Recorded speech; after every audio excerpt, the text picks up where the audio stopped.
Welcome, everyone, to Popcorn Peeps Episode 9, the podcast in which we venture through the Hollywood Reporter's top 100 films of all time and give our thoughts along the way. Today's episode features Up, the Pixar 2009 animated film directed by Pete Docter, starring Ed Ansner, Christopher Plummer, and Jordan Nagai. This is Pixar's 10th feature-length film, and it won 2 Academy Awards, including Best Picture, making it the second animated film in history to do so, following Beauty and the Beast in 1991. I am joined today by balloon salesman Sara Alexander. Hello. And Talking Dog, Christopher Moore. What? I'm sorry. Who? And Talking Dog, Christopher Moore. You want to try third time? And Talking Dog, Craig Moore. I thought Chris was gonna be the dog. Hi, everybody. No, because last week I told Chris he could be lovely. So, introducing the lovely Christopher McMullen. Good evening, everyone.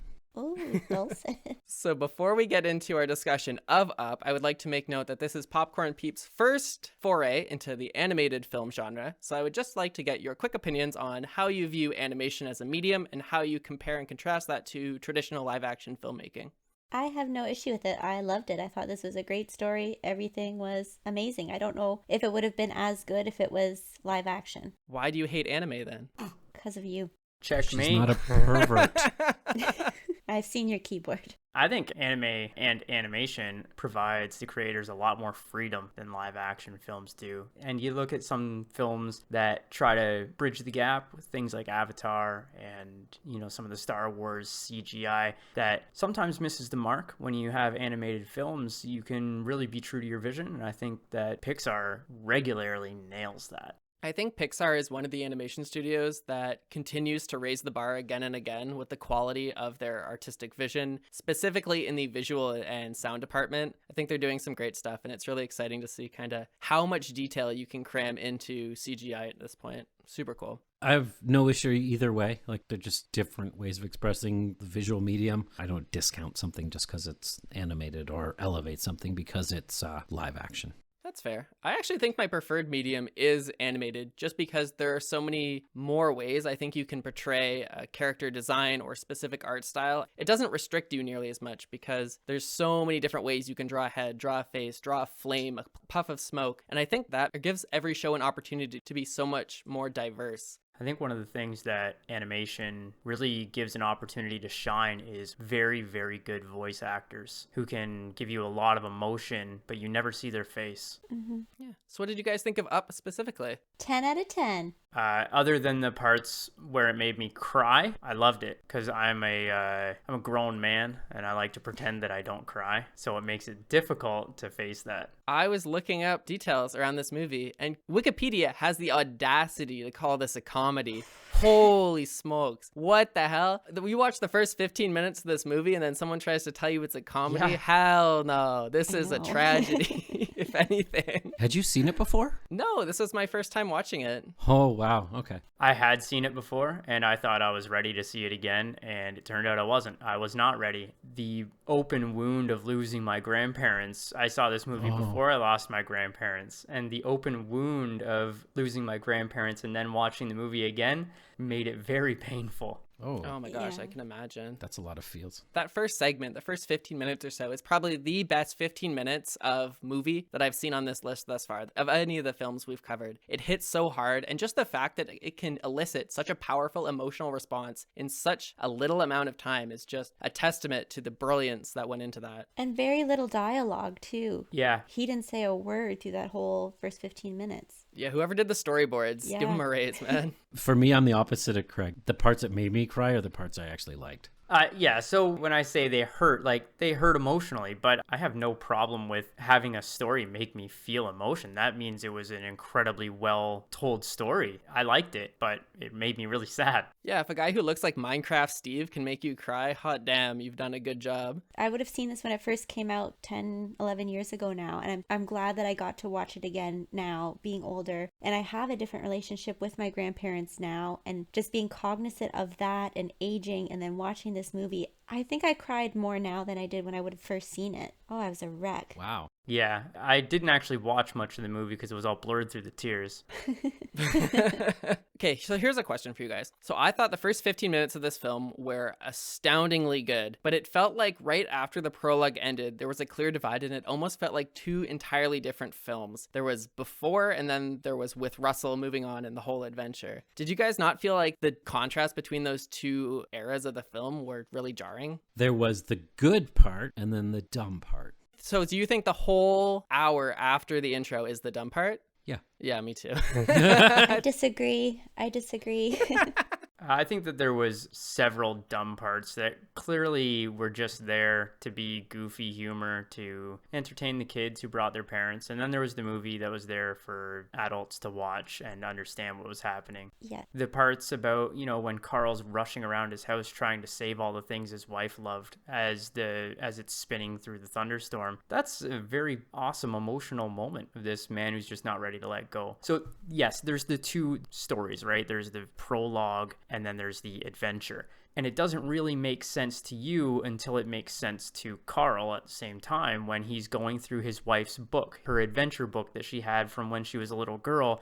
And he gets to the last page and it says, "Thanks for the adventure, now go have a new one." And he realizes that it's time for him to move on as well. And none of that was moved forward by everything with that stupid kid at all. I think it was. Russell is important. Yeah, I Russell's- disagree. I did not like this movie. I liked the first 15 minutes and almost nothing else. But I will say Russell did play a pivotal role in helping Carl realize what his wife was trying to tell him the whole time. Go have a new adventure. Did he though? Oh, so I read an awesome piece from the director, and he said, he was talking about symbolism in the film, and I really, really liked this. He said, Carl's head, we specifically shaped it like a box because he's supposed to be contained within his house, within his old ideas, and Russell is a big balloon. And the way that the balloons elevate the house to new heights, Russell is able to elevate Carl through that hardship and allow him to realize there's plenty more to life than what you've experienced before. Just because you've suffered loss doesn't mean there isn't more out there for you to explore. And without Russell, you don't have any of that. There's no story at all without Russell allowing him to come out of his shell and blossom again. I don't think Russell was the motivator for him to come out of his shell. It was the book. Yeah, but Russell led him to that book. I think him reading the book realized that it never was a grand adventure. It was never them going off to travel. The adventure was the two of them and how they made it through life together. And Russell picks up on that too, because all he remembers of his time with his dad is the little boring moments. He's like, that's what I remember. That's the adventure we have. People think it's going to be, we're going to travel the world together, but it's the mundane everyday that we choose to be with somebody else, forging through life together. And I feel like that's what this movie was about. And that's what he realized, like, oh, I did it all for her already. She was happy. It wasn't this Yeah. like, oh, I never got her to Paradise Falls. Our dream never came true. Like, that was her adventure, was with him. And I feel like Russell brought that out in him too, because it allowed him to explore that side.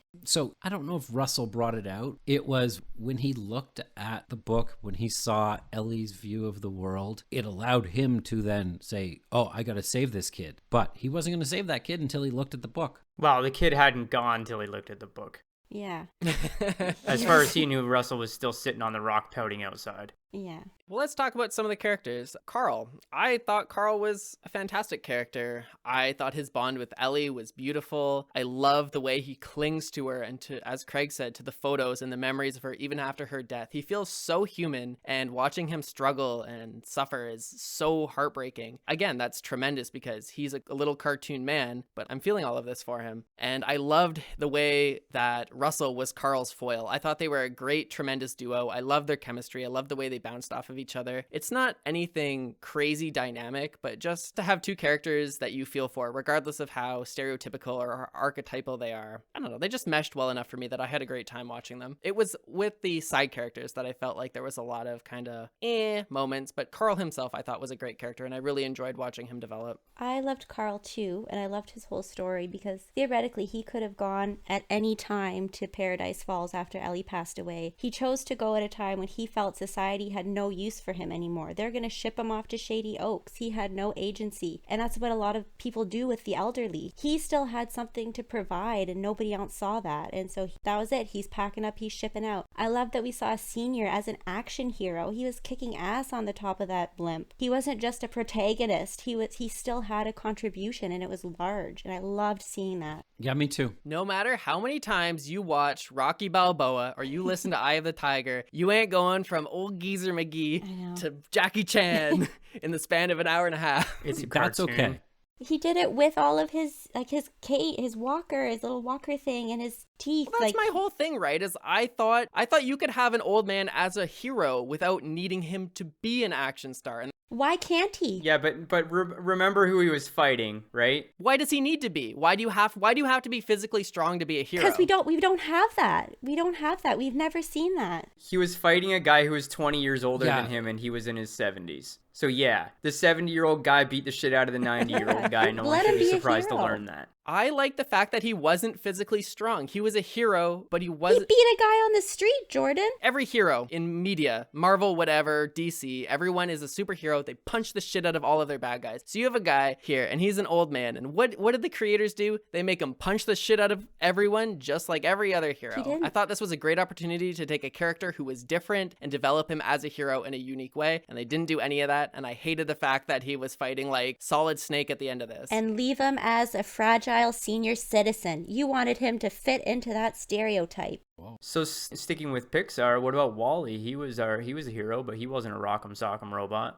I just love that he could. Why do we need to have another depiction of an old man? Yeah, let him fight with his cane and his teeth. He blew a house up with balloons. That would take like 3 years to do. Like, let him fight. I don't care. I thought it was awesome to see. Yeah, I was okay with it because it wasn't all the way through. He had like a little burst of adrenaline, and I did like how they both raised their hands above their heads and kind of locked up. Yeah. that was They Yeah, definitely acknowledged the fact that they were both old. Yeah, I liked that. And I think that you could have, in a universe where those balloons could lift Can that take house. you to South America. Yeah, I can suspend my disbelief that he could have a few minutes of courageous action. And I think when you look, a lot of stuff he did was like sliding. I assume that in real life he would have shattered his femurs when he hit the bottom of the air. Yeah.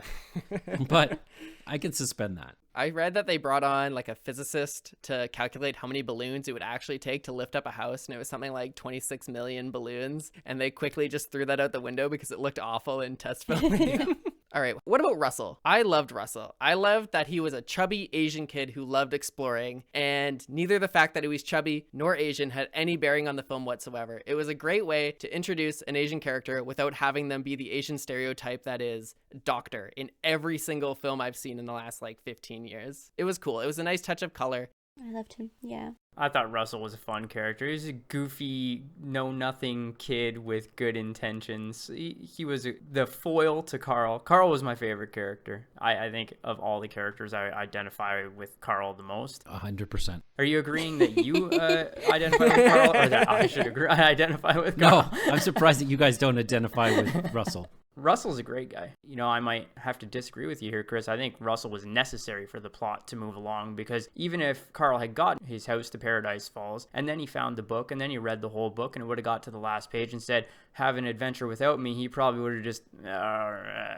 He'd almost lost his understanding of what an adventure was or what an adventure could be. It was this adventure with Russell that inspired him to seek out more and to pursue that and develop that relationship. Yeah. Hell, he becomes Russell's frickin' pseudo-dad at the end of the film. Oh, I cried then too. This actually upset me. I loved Russell, and I was really looking forward to Carl being a mediator to connect Russell with his father, who's absent, but who Russell still clearly loves. But they didn't do that at all. There was no confrontation scene. Carl just becomes Russell's dad, and I thought that was such a missed opportunity. Sometimes dads aren't there. Sometimes a kid doesn't get their dad back. Sometimes dads leave. But you at least have to try. I really wanted that scene. Sometimes they go on spaceships. What's the Tony Stark quote? Sometimes dads leave. There's no use being a little baby about it. Yeah, I think that was perfect. That I did respect. Even if Russell's dad said, piss off, you little shit, I would have liked to at least see an attempt. Yeah, but I think it's pretty true, this. The dads who disappear. I know a few friends, they're divorced, and the dads just vanish. And sometimes they'll even set up a second family with kids that they like pay all the attention in the world to. Yep, And the other kid doesn't exist. I think that would be representative for a lot of kids. So I think so as well. Yeah. I agree. I think it was very necessary, especially for the time that the movie came out. You know, fatherless households are very common, especially in North America. And to have this main character, Russell, who has this realistically non-existent relationship with his father's not there, that probably spoke to a lot of kids who saw this movie. Yeah, I agree. That cut deep when Carl asked, why do you call her mother by her first name? And he just goes, that's not my mother. So his mother has left him. Either she's passed away or she's moved on. And now his father's not in his life. So the only one looking after him is someone who he clearly doesn't really have a strong affinity for. No. His mom's still in the I think picture. he lives with his mom. Yeah. Yeah. Yeah, but do you ever see Carl's actual mom? Yeah, at the very at the end. end. She's at his ceremony where he gets the badge. I thought that was the stepmom. No. No, that you not just- his you stepmom? just She got a little- wouldn't go. She's got Doug. Yeah. The stepmom tells him not to call the dad because he 'Cause, yeah, bothers him. Like, that's she's right. not Thank going to you. go to his ceremony. Oh. And a dad's not going I to see. connect with your son when you have a new wife who talks to your children like that. Yeah. I thought it was perfect how it played out. Speaking of the badge ceremony, do we all get an assisting the elderly badge for helping Chris set up his microphone? Die in a fire. He's not that old. You didn't help me set up my microphone at all. Fucker. As the second oldest person here, leave him alone.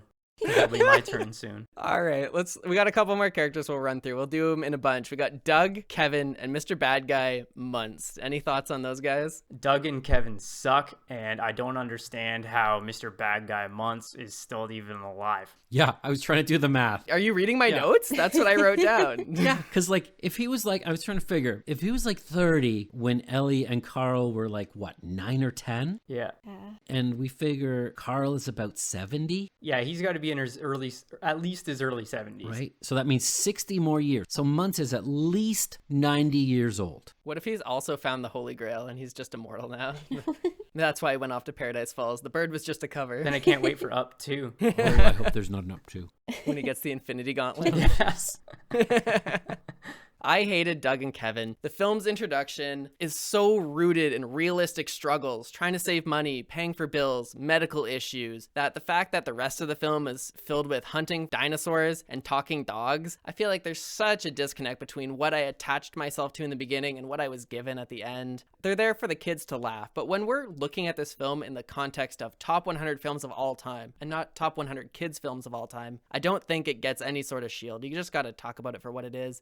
And Doug and Kevin suck. It was inconsistent. It forced it to tell an inconsistent story. Yeah, I thought they were just more ploys to move around the general development of Carl. I didn't get too invested in Kevin's plight with her children, and Doug's, sure, I got a couple of laughs whenever he talked about seeing things in gray. That was good. That whole part was kind of to the background for me, and I was focused on just the story of Carl's development. Fun fact, dogs actually don't see in black and white. They see in shades of blue and yellow. And they So didn't check their facts. nice try, Pixar. Yeah, Pixar, come on. I liked Muntz. I liked that he was just this crazy old dude with a grudge against society that shunned him, and he was just going to all these extreme heights to catch a damn bird.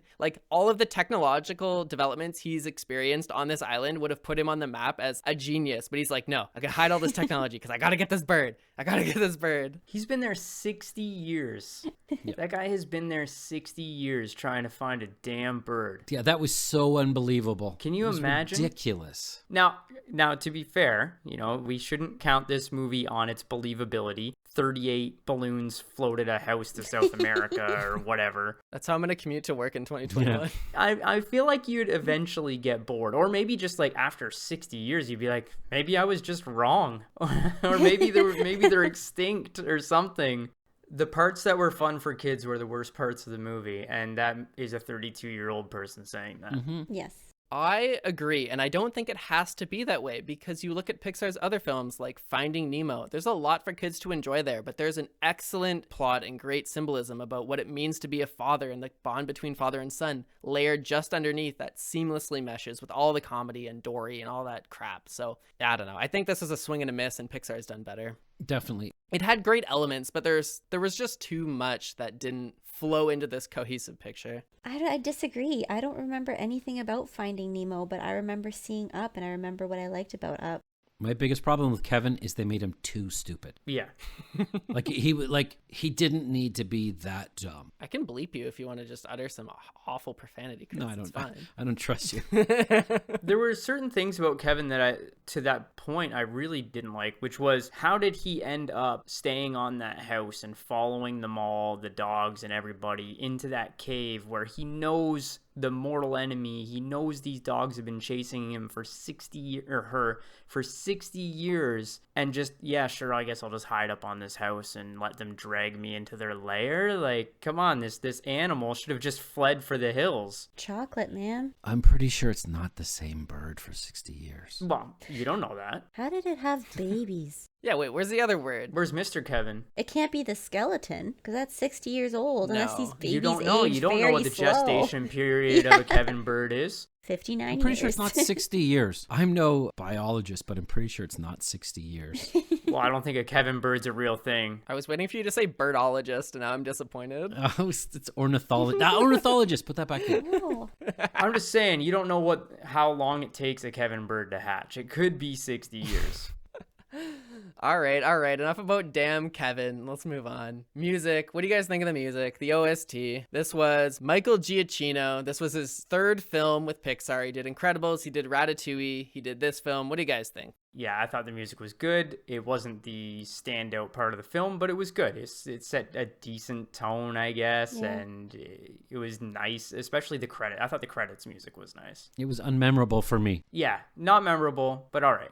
No, it was great. I went back, I re-listened to the OST. There's some great songs. If anything, please go back and re-listen to Giving Munts the Bird and Stuff We Did, were two of my favorite tracks, and they're fantastic. You don't need the context of the film. Pop these on your Spotify playlist. They freaking rock. I'm a big fan of all these orchestral swells and these epic drums, and no expense was spared on this soundtrack. It's great, and I think it matches the tone and what's going on screen perfectly, and I think if you don't think the music is good, you probably weren't listening hard enough for it. Yeah, I don't think any of us said it wasn't good. It just wasn't the Yeah, I standout didn't- part of the film, that's all. It was meh. It wasn't terrible. You just talked about how much of the film was meh. I think, if anything, if what was on screen was meh, you should have been paying more attention to the music. No. Oh my God. Sounds like Chris was entirely whelmed. Okay, I'll be honest. This is the first film on all the...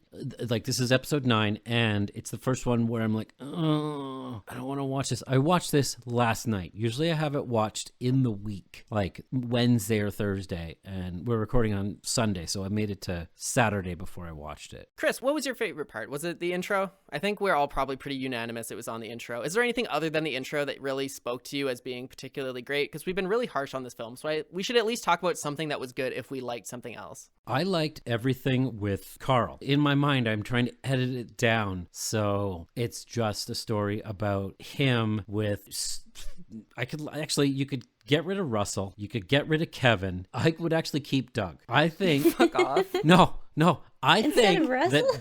I think You that... keep Doug instead of Russell? Yes. Holy shit. I think that you could have created some kind of conflict that involved Doug. An old man and a dog. Yeah. You and Michael Cimino are going to be the two directors in Hollywood who still can't get a job after this. Nice. No, but I didn't like Kevin. I think you could have done a 45-minute movie that was just Carl. You get that beautiful intro. Carl assaults an innocent construction worker. He goes to... Yeah, He was innocent. Innocent is a subjective. He was stealing his mailbox Then he goes That's to... not what was happening. He was trying to help fix it. after he broke it. Yes, he should. Yeah, it was an accident. He apologized and said, I'm sorry, let me help with that. And then instead of taking his hands off of it, he thought it was okay to keep on holding on to something that wasn't his. No means no. We all agree that was a justified assault, but it was still an assault. Yes. So then he somehow gets to Venezuela. He meets Doug. There's some conflict with Doug. This was in South Africa. Or is Venezuela in South Africa? Oh, Fuck. Jordan. Did I say South Africa? Oh my god. You said Venezuela. You are a nightmare, Jordan Costa. Is Venezuela technically classified as part of South America? Yes. What do you mean Oh, fuck technically? Like, there's no, it's a Jordan- gray area where it's in the middle of the Atlantic Ocean, but they technically qualify it. No, it's not between South, Jordan, I love you, South but oh my America God, and dude. Africa. Oh my god, look at a God. fucking map. I don't know if you can see. It's kind of this big one at the top Yeah, here. It's and- kind of this, fuck. you know, this giant country. Okay, point at Venezuela. She is. It's right there. Oh, god damn it. Yeah, there's no ambiguity. Hi, Jose. Yeah, that's Oh, where John. Jose's from, and he's gonna love this episode. I thought it was a little island off the shore, to be honest. That's Tiny Trinidad. little country, you barely even notice it. All right, one part of the film that I really liked that wasn't the intro was use of color. Yes. I loved it. So Carl and Ellie finish painting their house, and it's all these sorts of colors. It's beautiful. He's a balloon salesman. There's color everywhere in this introductory sequence. But as soon as you transition on, and Carl's in this construction site, it's grays, it's browns, it's a lot of bland colors, and even his house is faded. All these vibrant colors are now very muted. And what color represents is life. And as soon as he releases the balloons, that's when color is reintroduced into the film and he flies off. And that is breathing life into Carl. He's finally fighting back against this shit he's having to put up with. And that's his emotion and his strength and his perseverance flourishing in the form of color. And it was beautiful. All these vibrant reds and greens and blues up on there. And then you get to South America. And again, the whole place is beautiful. And Kevin is full of color as well. And I thought that was just a really subtle touch that probably would go unnoticed, but I thought was a really cool element of the film. I agree. Yep. Yeah, it was fantastic. Yeah, the color was really well done. I do have a question about the balloons. I don't know if you guys can answer this for me. But how is it that when he releases the balloons out of the house, then they have enough lift to carry the house, but when they're inside the house, they don't have enough lift to carry the house? Canvas in this universe is very, very heavy. Ah, okay. I was just trying to figure that out myself, that's all. Yeah, I thought the exact same thing, but I'm like, that's okay. Suspension of disbelief. But it's a cartoon. So, like, if I'm gonna believe that 3,000 balloons lift this house at all, I have to believe that it's when they get outside, I guess. Excuse me, Pete Doctor, Mr. Director, I'm gonna need to see your PhD in physics before I'm ready to see this film in theaters. I'm very skeptical of the logistics. The scenes where the house is floating through the sky, like, I'm like, oh, that is just gorgeous. I love this. Yeah. All of the art assets and the styling was great. I got one question for you guys. Was this not just an alternate reality retelling of King Kong? I got more Moby Dick than King Kong. Can you explain? I haven't seen OG King Kong, so I'm going to reference Peter Jackson King Kong, where Jack Black goes across to hunt the monster and bring it back. Isn't that not Muntz's entire story here? It's the Moby Dick, Okay, so King Kong is Moby Dick, and Up is... also King Moby Kong. Dick. Wait, you think Up was the story of King Kong? Muntz's story. No, I'm just saying there was a lot of similar elements. Like, Muntz's whole story was just Jack Black and King Kong. Okay. And then Kevin kidnapped a woman and took it to the top of the waterfall. Yeah, exactly. And then the United States Air Force, or at least in this case, the Venezuelan Air Force. Oh, wait, that actually did happen. Oh, shit. All right. Does anyone have anything they want to bring up before we rank these suckers? My favorite part was the ending. I loved the ending. Yeah, I was going to say that too. Like the post-credit? No. It was just the story of when they get back and at the Boy Scout ceremony and Carl steps in. I loved that part. I would have been pissed off if it was his dad. Me too. I absolutely think it was an incredible part of the whole movie there. Oh, it was amazing. Yeah. You know, this bonding that he had with this kid, this is his new adventure, is being a father figure to this child, something he never got to do Oh, nice. during his marriage for reasons. Yo, when they find out they're infertile or they're having a Yeah, miscarriage, it's heartbreaking. at the beginning, holy shit. Heart-shattering. It was. That's metal as hell. And then you have this kid, this lonely kid who doesn't have a relationship with his father, standing up there alone, waiting to get his badge to become a senior explorer. And he looked so proud. And there's this old man who's his friend that he now gets to Father. share this adventure with. And absolutely tears coming out of my eyes. Beautiful, beautiful moment. And then it fades nicely. You know, they have the moment where they're sitting out, they're eating ice cream. But when it fades into the credits scene and the credits start to roll, the credits are Ellie's book of adventures, but it's Carl adding more pages into Ellie's book, with him and Russell Everyday doing things. just like learning how to do all kinds of like sewing and doing all kinds of great, just awesome adventures. The musical cups. Oh, the telephone, yeah. Yeah, doing the cups. They had telephone cups on the soup can. Yeah, they had the telephone cups up as they were announcing who is sound director. Oh, I didn't catch that. That was really cool. And they did lots of little things related to who was doing specific parts of the film. That could have been done with the dog, though, too. No, Chris. No, get this. The stupid dog is the worst. This goes back to last week where I said the dog and the kid were basically the same thing. And now you're agreeing with me. It's a different week. That fucking dog. Oh my God, the talking dog. Talking about all of these great Russell moments just has me mad at Chris. He doesn't like Russell because now I'm feeling I'm sorry, I'm feeling good for my boy.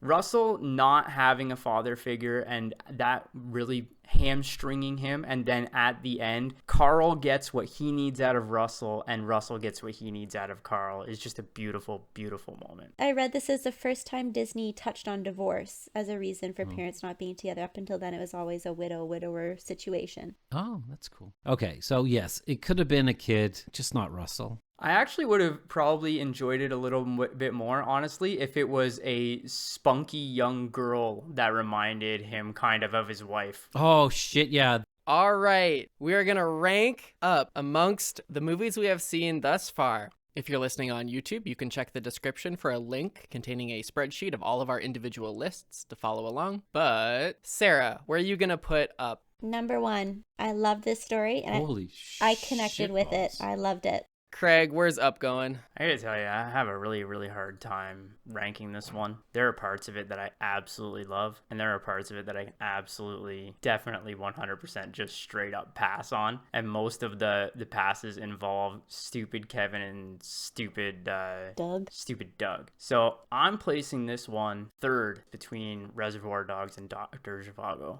Well, I'm placing up in number 7, right under Deer Hunter and right above Seven Samurai. Because while this film does some things amazingly well, I think it is burdened by a lot of the comic relief and childish elements. How about you, Chris? Where's this guy going? It looks like it is going to go right between Airplane and Seven Samurai. And what number is that? 7? Oh, so we're both putting it at 7th place. I didn't know there'd be counting involved. Very cool. And what are we watching next week? We're going to watch Rocky. Ooh. And where can our audience check that out? Looks like if you want to watch it in HD stream in Canada, you can catch it on Netflix. If you want to go 4K, it's strictly a rent option on Google or Apple. Of course, you can get it on the Apple iTunes, Cineplex, and Microsoft Store to rent. Very cool. And I would like to extend a special thank you to our supporters on patreon.com, Travis Laporte, Jim Wamsley, Frank Costa, and Jack Meoff. If you would like to support the show, there is a Patreon link at the top of the YouTube description box. Your support is never required, but always appreciated. Any affiliated social media links will be in the description down below if you want to check out more Chris McMullen or myself. But until next time, we will see you later. Bye-bye. Bye. Bye. Bye, everybody.